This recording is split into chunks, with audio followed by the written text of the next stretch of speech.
হুজুর কথা তুমি এক বঙ্গবন্ধুর পরিবারের জন্য দোয়া করো। ওই ব্যাখ্যাটা হুজুর করছে কি, মাবুদ বঙ্গবন্ধুকে যারা সপরিবারে হত্যা করেছে তাদেরকে জান্নাতুল ফেরদৌস দিয়ে দাও।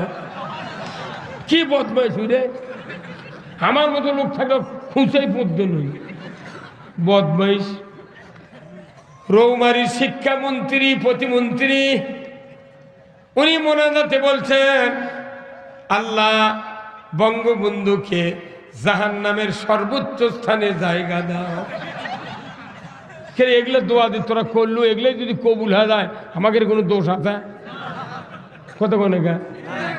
আবার শেখ হাসিনা এই সরকারের থেকে বিদায়ের 2-3 মাস আগে কথা, আমার দলের লোকেরা আপনারা একটু আল্লাহ আল্লাহ করেন, আপনারা আল্লাহর কাছে দোয়া করেন, আল্লাহ জানি বাংলাদেশ খুনি আর জালেমের হাত থেকে বাঁচায়।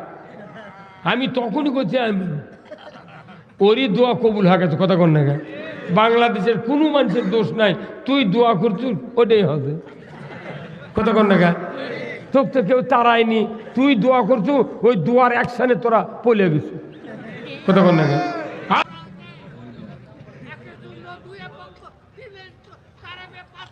বাপ রে ধারাপাত করবে লেগেছে মরদ রে।